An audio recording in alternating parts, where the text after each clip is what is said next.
Hey guys, just a quick update before we start today's video on the man called Sting. Wrestling Bios is now back on Patreon. I've moved away from channel memberships on YouTube and now you can support me and my work on Patreon while benefiting from some additional perks. If you want to learn more, please hang around until the very end of today's upload. Thank you and I hope you enjoy this video.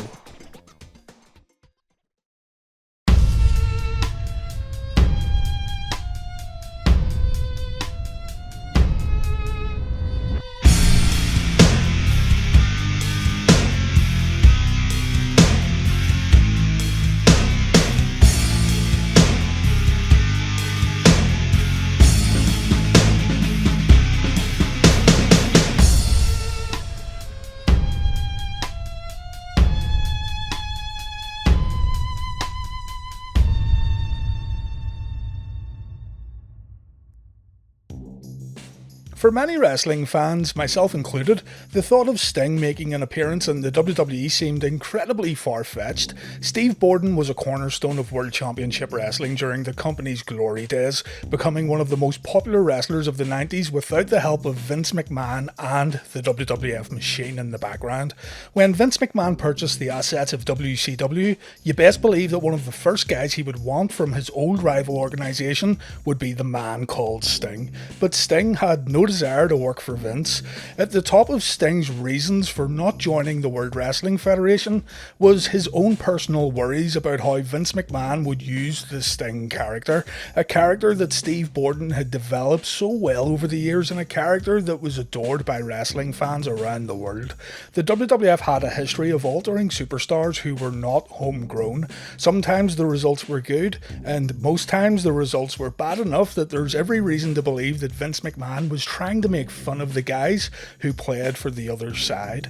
Sting made the right call. The majority of WCW stars who jumped over to the WWF early on were largely forced to do the job. WCW was made to look inferior to the World Wrestling Federation during the WWF produced Invasion storyline, and so many thought that Sting had rightfully dodged a bullet. When WCW closed their doors, Sting went to the World Wrestling All-Stars promotion to work a few tours, and in 2003, Sting signed a contract with TNA that would see the Stinger make only 4 appearances for the company. Sting eventually signed a longer deal, keeping him in TNA right up until January of 2014, while also keeping him out of WWE's reach. You have to remember that pretty much everyone in WCW's main event scene had, at one time or another, worked for the WWF. The big players had jumped back and forth over the years, from Flair to Luger, Rhodes to Hogan, Vader to Ron Simmons, Rick Rude to Ricky Steamboat. If you look back at WCW's key players before the WWF buyout, nearly every world champion had worked for Vince McMahon at some point in their career, and those who hadn't, Vince was able to sign up after the WCW buyout. Steve Borden was the man who Vince could not sign, and not only could Vince not sign this huge former world champion, but Vince could not sign a legitimate cornerstone and franchise player of World Championship Wrestling. It was a giant hole in the WCW acquisition over the years. When many people thought of World Championship Wrestling, they thought about Sting. His unmatched loyalty had made him a true hero to WCW fans, and I truly believe that Vince McMahon was a little annoyed that he could never get Sting to sign a contract following the WCW acquisition. Steve Borden was a huge piece of the WCW puzzle, and without that last piece, the whole picture could never get completed. Sting decided to stay with TNA, feeling his legacy was safe in Dixie Carter's wrestling company, while he watched his old former WCW teammates get booked in some questionable WWF situations. Sting said, "I always had this undercurrent of suspicion. I always had this feeling that Vince wanted me more to undermine WCW. I think in the very beginning it wouldn't have been that way, but over the years it would change. I always got that feeling. I watched what happened to some of the guys who came to the WWE. I just never trusted it."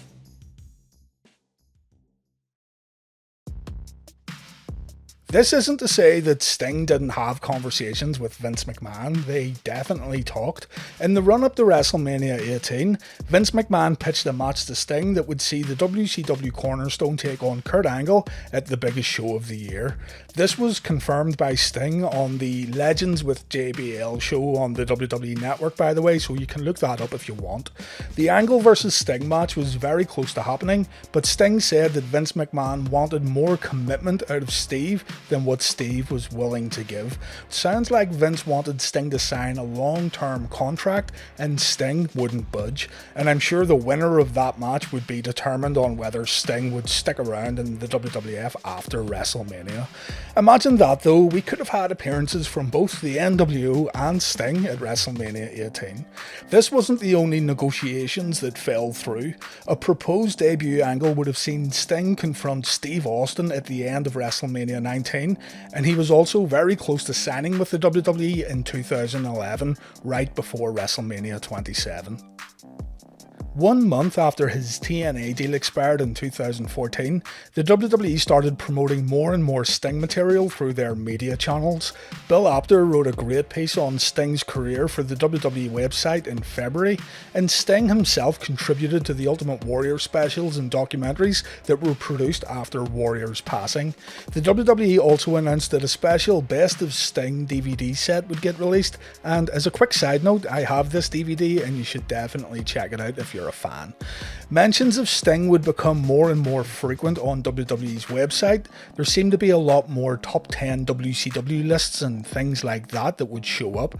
I'm pretty sure there was also a Dream Match article on the WWE website that also mentioned Sting's name. And then came the July 14th, 2014 episode of Raw, and it wasn't what happened in the ring that took people by surprise, but the wrestling world was talking about a commercial that aired during the Monday night broadcast. The commercial starts off with an orchestra covered in shadows. A violinist plays a very familiar tune as a dark figure walks around in the rafters. The orchestra joins in, and long-time WCW fans would have known straight away that this was Sting's Crow theme from WCW. The dark figure comes down from the rafters. The orchestra all turn their heads as light comes to their faces, revealing Sting's face paint on each member of the ensemble. We then see Sting's face, and a lot of people were disappointed when it was revealed that this commercial was for the WWE 2K15 video game and not a WWE Sting debut. There's footage on YouTube of the live audience's reaction to the trailer that you should check out, but still, Sting was going to be a playable character in a WWE video game, granted to players who pre-order the game. This may seem like nothing on surface level, but the Ultimate Warrior was the previous year's pre-order character, and he eventually made his way back to the WWE after the video game was released. So there was a chance here that Sting could follow suit and do the unthinkable. There was a chance that Sting could show up in a WWE ring. Around 10 days after the commercial aired, Sting made an appearance at the 2014 International Comic Con during a WWE panel, completely decked out in Sting gear. And 1 month after the WWF 2K15 commercial aired, Sting went to Stamford to begin talks with Vince McMahon and Triple H in regards to coming into the WWE. It was completely unprecedented. The man who Vince could never get on his roster, the man who time and time again said he wouldn't sign with Vince due to the worry of how the character Sting would be portrayed. The most loyal man to ever step into a WCW ring, and he had just agreed to sign with World Wrestling Entertainment. Why did this happen? Well, according to Sting, it was a case of now or never. Financially, Sting had done quite well for himself. It sure doesn't seem like Sting signed for the money. If that was the case, then Steve Borden would have signed with the WWE long ago instead of performing under the TNA banner for nearly a decade.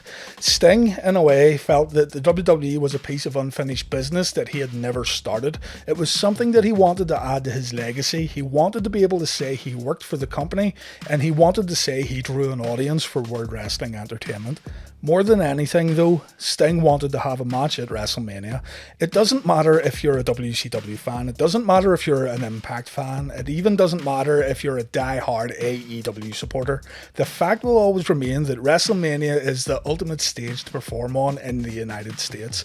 It attracts media from all around the world, it boosts the host city's economy, the attendance numbers and viewership numbers consistently break records, and for many wrestlers around the world, including Sting, it's an achievement, a dream and a goal to work at WrestleMania. Before the WrestleMania match that Sting took part in, Steve Borden said, "Although 20 years have gone by, I want to look the part and I want to be the part. I'd love a shot at WrestleMania, and I've been public about it.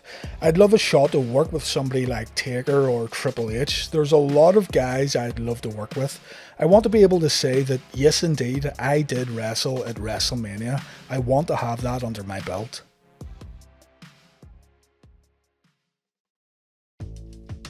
Sting would surprise the world at Survivor Series 2014 by making his first ever appearance for the WWE, coming out during the main event match to completely shock everyone. If you watch Sting's Into the Light documentary on the WWE Network though, you'll learn that Sting hadn't even signed his contract at this point. He was handed a copy of his final contract to read over, and he does sign a deal memo or pre-contract before he goes out to the arena, but Sting didn't sign a WWE contract until January of 2015. In the Survivor Series main event, Team Cena would take on Team Authority. If the Authority lost, then they would get removed from power in the WWE. If Team Cena lost, Cena's teammates would all get fired. At the end of the match, Triple H interfered, trying to ensure that the Authority would win this main event match. Hunter called for referee Scott Armstrong to come out and count a pin attempt on Dolph Ziggler after Ziggler got nailed with a pedigree, and just as Armstrong was about to make the 3 count, the lights went out in the arena. A dark and ominous video played at the entranceway where we could see Sting's face, and the audience roared when Sting finally walked into a WWE arena. The Stinger got in the ring. He and Triple H had a stare down before Sting delivered the Scorpion Death Drop to Hunter. Thanks to Sting, Team Cena won the match, and the Authority had just lost their power in the WWE. Sting made his first ever appearance on Monday Night Raw on January 19th, 2015, showing up on the stage to distract the Authority. This led to Triple H challenging Sting to a face-to-face confrontation, and to answer the challenge, Sting sent his doppelganger to Raw to strike fear into the King of Kings. Sting confirmed that he would see Triple H at the Fastlane pay-per-view on the 22nd of February. I can say without a doubt that many fans tuned into Fastlane just to see Sting and find out what would happen. We were on the road to WrestleMania, and so people assumed that a Sting match would be made official at the Fastlane show. Triple H came out at the pay-per-view wearing his street clothes. This wasn't the corporate Triple H we had seen in the Authority for months upon months. Triple H was trying to send a message here that the game was coming after Sting. The Stinger made his way down to the ring, and Triple H said to Sting, "You backed the wrong horse. All those years ago, you were a loyal soldier to WCW. Sting was WCW. And when the time came, you stood with your head held high and you went down with the ship. I admire that and I respect that. But the reality is, it was guys like me who made that ship go down in the first place. The truth is, my legacy is putting your legacy out of business." But what if I said I could give you your legacy back? All you have to do is walk away. If you put this behind you and walk away, your legacy goes on. I'll ensure that your legacy lives forever, Sting, through the WWE Network, through DVDs, through merchandise, through action figures, through all of it. In 2015, Sting will be bigger than he's ever been before. I'll even go as far as putting you in the Hall of Fame. Triple H went on to say that the option is there for Sting to refuse the offer, which would lead Triple H to destroying the WCW legend while making sure there would be no legacy left for the man called Sting. Sting wouldn't answer, leading to Triple H getting a cheap shot in. The game grabbed his trusty sledgehammer, but Sting had an equalizer. Sting's weapon of choice, the baseball bat. Sting pointed to the WrestleMania sign, and Triple H verbally agreed to a match at Mania. Sting versus Triple H at WrestleMania 31. Triple H tried to cheap shot Sting again, but he was too slow. I don't want to dwell on this too long, but it has to get mentioned. Nobody really wanted to see Triple H versus Sting. The match people were clamouring for was Sting versus The Undertaker, a match that even today people are still clamouring for. WrestleMania 31 was maybe the WWE's only chance to put the match on in a live arena setting. Today it's difficult to imagine these two stepping into a ring in front of a paying audience, and really there's never been a good solid reason as to why Taker versus Sting didn't happen in 2015. Those of you who watched The Undertaker's Last Ride documentary would understand that The Undertaker wasn't where he needed to be around this time of his career, and it really hits home that The Undertaker was self-doubting himself a terrible lot after WrestleMania 30, but the fact that the WWE didn't put on Sting versus Undertaker when they had the chance to do so is still a sore spot for many wrestling fans across the world. Taker wrestled Bray Wyatt at WrestleMania 31, and the Stinger would march into his first WrestleMania to face Triple H. This was it. Sting would achieve a career goal by performing at WrestleMania 31. There was just one issue here, one pretty big issue that will forever be questionable.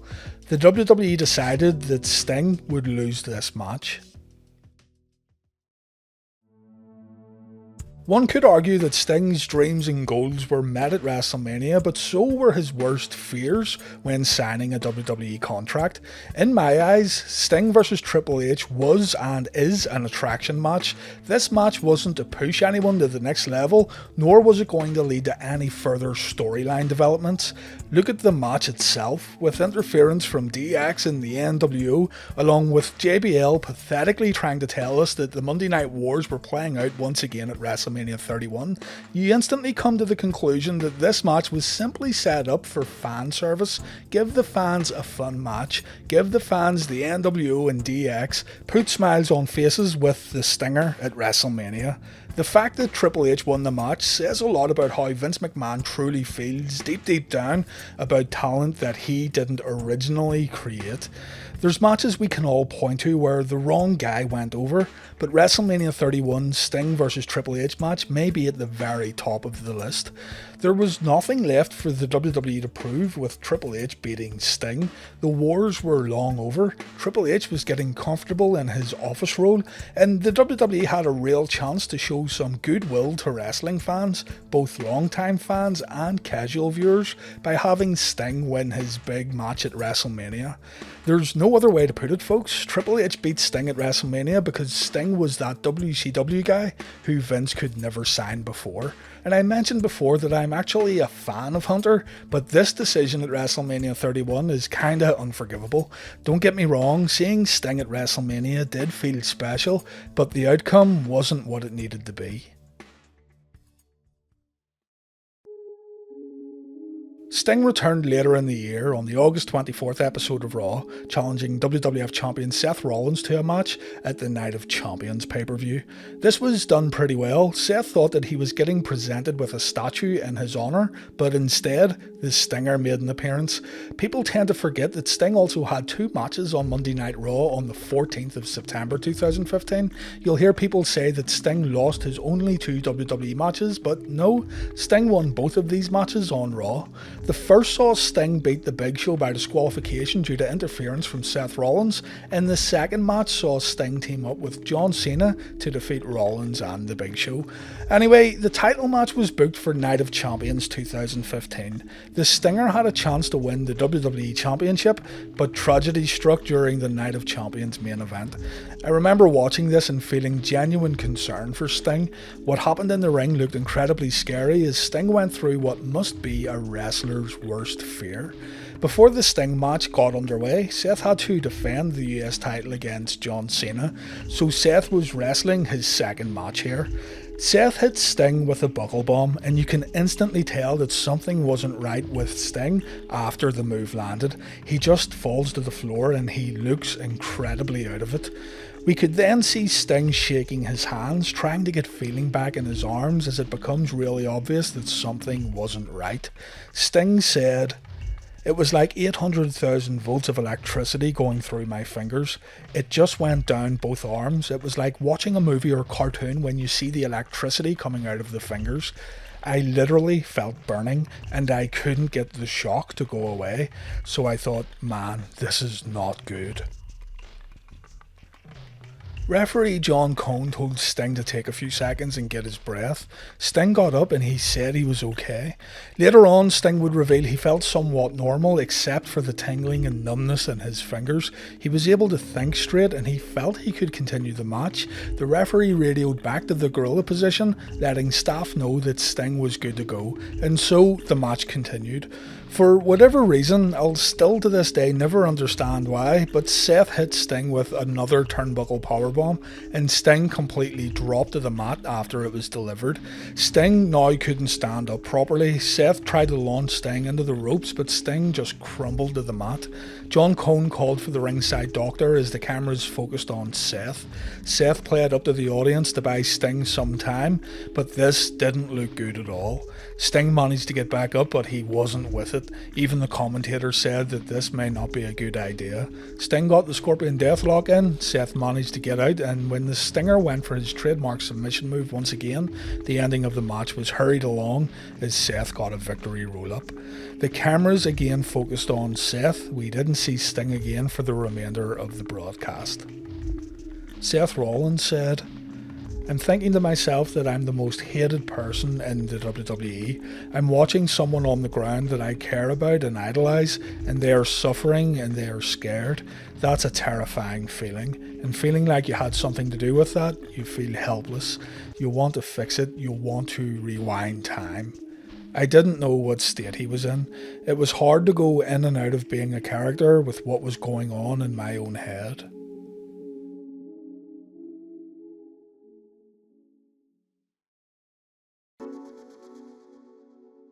In the end, Sting was diagnosed with spinal stenosis, the same career-threatening injury that guys like Steve Austin and Edge had to deal with. The doctor said Sting was incredibly lucky at Night of Champions. Things could have been a whole lot worse, and Steve narrowly avoided a full-blown catastrophe. Sting was advised by doctors to retire from wrestling, and Sting took the advice to heart. The very last match of Sting's career was against Seth Rollins at Night of Champions. Sting holds no ill feelings towards Seth, by the way, but you can definitely tell that it still troubled Seth Rollins. Sting says there was absolutely no negligence on Seth's part. He doesn't believe the buckle bomb should be banned, and Sting understands that this is wrestling and things like this can and will happen. Sting has gone as far as to praise Seth Rollins as one of the greatest professional wrestlers of the modern era, and the Stinger goes out of his way to shoot down those who blame Seth for the injury.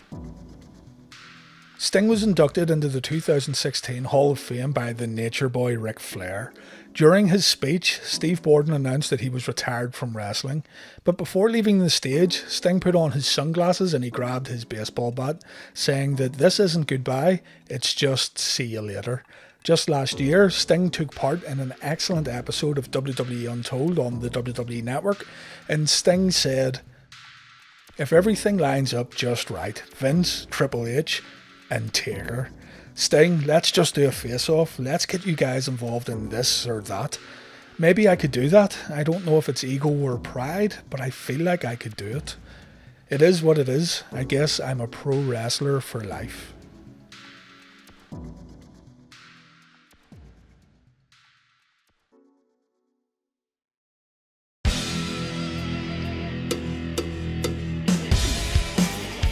Thank you for watching today's video on Sting. I hope you enjoyed it, and of course, the Stinger will return to wrestling bios in the future. So, the Patreon deal, what's going on there? Well, a lot of people reached out in regards to supporting on Patreon. I had a Patreon page before, but I decided to close it up and move over to YouTube's channel membership program. With the recent happenings on YouTube and the change of policies, which are truly unpredictable, I've decided to go back to basics and I've gone back to Patreon. There's 3 tiers available for you guys to look at, offering such perks as ad-free videos, a private Discord server, a private subreddit for supporters, some additional content that will get added as time goes on, things like that. So if you want to help me secure the future of this channel, and if you want to support Wrestling Bios, then jump over to Patreon and see if any of the perks would benefit you. The YouTube schedule will not change going forward. There's still going to be around 60 minutes of content per week on the Wrestling Bios YouTube channel, and Patreon is simply a way to support me and the channel by throwing a little something back. The very top tier on Patreon, the Hall of Fame tier, will get you a shout out in one of my videos, and I'd like to give Tyler and Kyle a mention right now for becoming Wrestling Bios Hall of Famers and supporting the channel at the very highest level. These guys will help Wrestling Bios continue on in the background, so a huge thank you to Tyler, Kyle, and all the other supporters over on Patreon. If you want to learn more about my decision to move to Patreon, you can check out the post I made over on my community tab. Again, thank you for watching this video, and I'll see you on Wednesday for Reliving the War.